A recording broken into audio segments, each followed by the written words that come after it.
बिस्मिल्लाहिर्रहमानिर्रहीम। अस्सलाम वालेकुम। मैं हूं अरमान साबिर मैं हूं फारूक समी। और ज़हीर केस है, उस पर बात करेंगे। अपडेट्स आ गई हैं। कुछ देर पहले आपके लिए लाइव किया था हमने, बहुत सारी इन्फॉर्मेशन उस वक्त भी हमारे पास थी जो हमने आपसे उसी वक्त लाइव सेशन में शेयर की थी, जो फारूक समी का चैनल था उसके ऊपर शेयर की थी। अब जो है मज़ीद अपडेट्स जो आई हैं उसमें क्या क्या चीज़ें हैं वो हम शेयर करेंगे।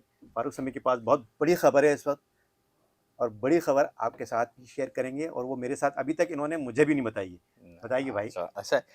एनीवे जनाब, वक्फा हुआ था हेयरिंग के दौरान। जो निकाह ख्वां थे और उसके अलावा गवाह थे, उनकी केस के में हेयरिंग चल रही थी, जिसके हमने से कुछ अपडेट्स आपको फराहम की थी लाइव में।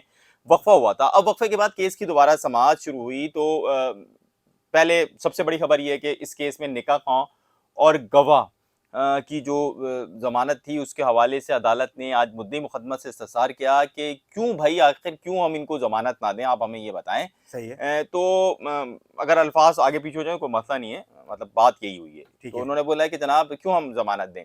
तो उस पे जो मुद्दई मुकदमा है उन्होंने अपने दलाइल रखे, उनके दलाइल हुए और उस दलाइल के बाद फैसला महफूज हो गया है। जो गालबन जो हमें इम्कान है, क्योंकि वैसे तो आज ही सुनाया जाना है, लेकिन हम क्योंकि जब तक फैसला ना आ जाए उसको इम्कान, टेक्निकल टर्म होती है, हम उसको इम्कान यूज़ करते हैं कि फैसला आज सुनाए जाने का इम्कान है।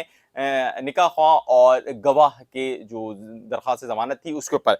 तो आज जो केस की हेयरिंग हुई है उसके अंदर मुद्दई मुकदमा का ये कहना है कि ये मुल्ज़िमान भी शामिल थे और इनके खिलाफ भी कार्रवाई होनी चाहिए।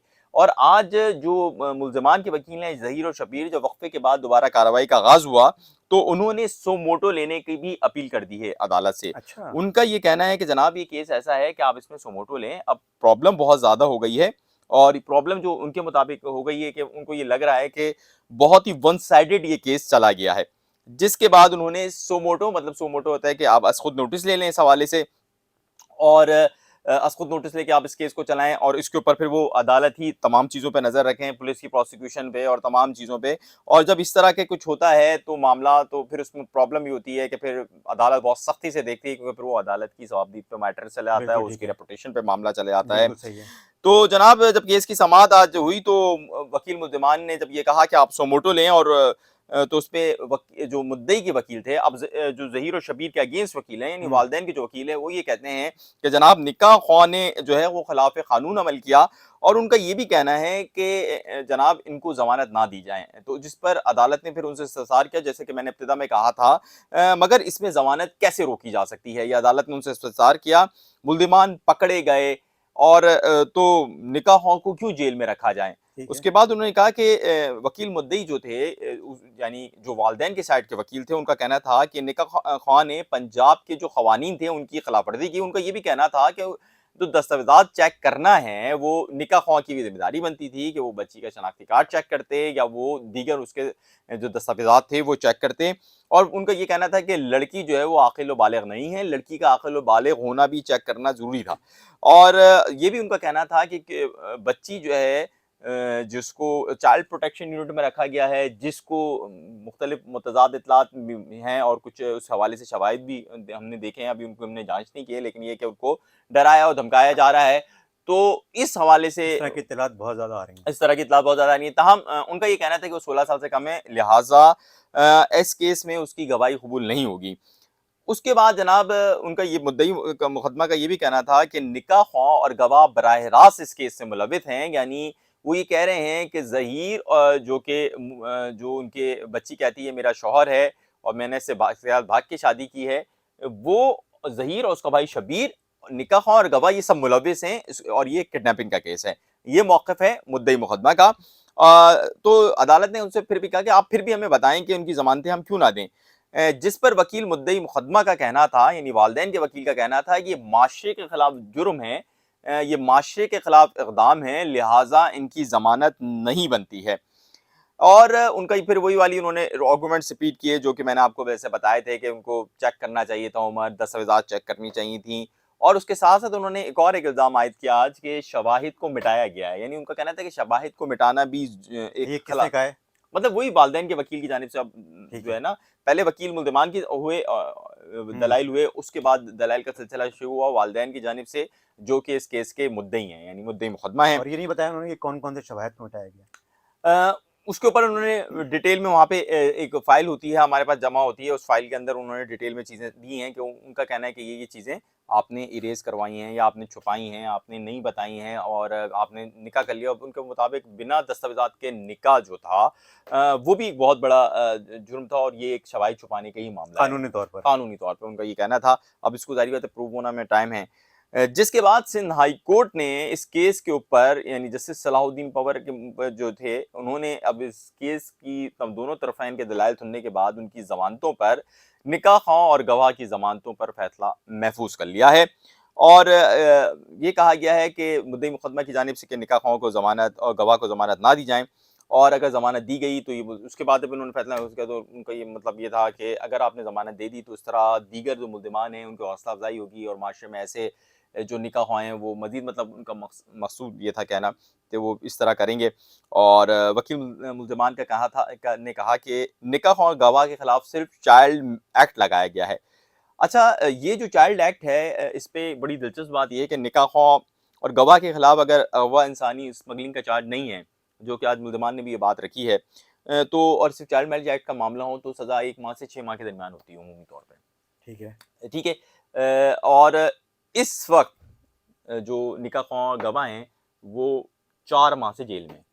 मतलब जिस केस की सज़ा भी 1 माह से 6 माह के दरमियान होती है, मैक्सिमम 6 माह। मैक्सिमम तक 6 माह तक मतलब जाती है। अदालत ये भी कर सकती है कि उनको 1 माह की सज़ा दे और वो इसके बाद रिलीज़ हो जाएँ। रिलीज़ हो जाए। मैंने तो या 2 मतलब माह की दे या 3 माह कुछ की दे। केसेज़ में 15 डेज़ भी देखी हैं।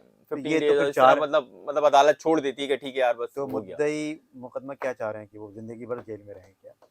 अब इस हवाले से तो देखें, अब मसला ये है कि ना अब हम मुद्दई मुकदमा को ज़्यादा इसलिए नहीं बोल पा रहे कि मुद्दई मुकदमा के साथ प्रॉब्लम ये है कि मुद्दई मुकदमा दिल पे ले अब जाते हैं मीडिया हर चीज़ दिल पे को। भी ले जाते हैं और मीडिया पे आने को तैयार नहीं है। पहले वो आते हैं, अभी बीच में जब ज़मानतें मनसूख हुई तो वो आ गए थे और उन्होंने सबको इंटरव्यूज़ भी दिए कुछ यूट्यूबर्स को।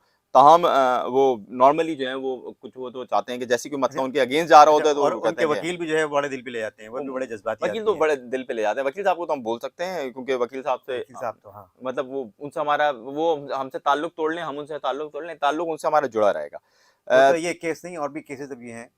अभी बिल्कुल, तो मतलब ये केस पे ख़त्म थोड़ी हो रहा है बिल्कुल। ताल्लुक। सहाफ़ी का और वकील का ताल्लुक तो चलता सहाफ़ी रहता और है। वकील का ताल्लुक और सहाफ़ी और ह्यूमन राइट एक्टिविस्ट जो अब भले से हो ना हो उसका भी ताल्लुक रहता है। आज केस के हवाले से ओवरऑल मैं बताऊँ तो जब अदालत में समाअत हुई तो 2-3 चीज़ें मैं अगर उसकी समराइज़ कर लूँ बिल्कुल तो ये समराइज़ करें होगा और कि मुख्तलिफ़ केस जो की हियरिंग जब शुरू हुई आज अभी बहुत कुछ होना बाकी दरख़्वास्तें है। हैं, आज 5 सितंबर है और 5 सितंबर को बहुत कुछ इस केस में होना बाकी है। 1 हम से बार-बार 7 आ जाएँगे और अ, बार-बार व्यूअर्स को आके जो है बार-बार हम करेंगे, हाँ, तो बार-बार हम करेंगे और आप सुन लीजिएगा मैं।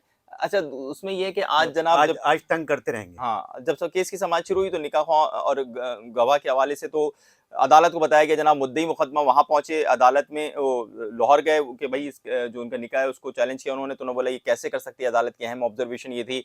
उसके अलावा इस केस के अंदर मैं मुख्तसरन फैसले को बता नहीं सकता, लेकिन उसके इम्कानी पहलुओं के हवाले से 4-5 चीज़ें लाइनें बता दूँ। अदालत ने आज इस्तफ़सार किया है कि जनाब आप हमें बताएँ कि इनको ये ज़मानत क्यों ना दें हम इनको, क्योंकि जब मुल्ज़िम गिरफ्तार हैं इस केस में। ठीक है, दूसरा इसका जो केस का सबसे इम्पोर्टेंट पहलू था कानूनी पॉइंट ऑफ व्यू से, वो ये था कि मुल्ज़िमान के वकील कह रहे हैं कि इस केस में सज़ा 1 माह बनती है ठीक और है, मैं आपसे को कह रहा हूँ कि 1 माह से 6 माह के दरमियान बिल्कुल हो सही है। सकती है। लेकिन वो 4 माह जेल के अंदर गुज़ार चुके हैं निकाह ख़्वाह और गवाह। ठीक है, तीसरा, अदालत ने उसके बाद रिमार्क्स दिए कि जब मुल्ज़िमान गिरफ्तार हैं तो फिर निकाह ख़्वाह और गवाह को जेल में क्यों रखा जाए? ये एक चीज़ है। और अभी इस केस के अंदर मज़ीद कुछ आना है। इससे कबल हमने एक लाइव सेशन भी किया था, आपने वो भी देखा होगा। ताहम अब सबसे बड़ी खबर इस केस में ये है कि निकाह ख़्वाह और जो गवाह हैं उनके ऊपर फैसला महफूज़ कर लिया गया, जो जल्द सुना दिया जाएगा।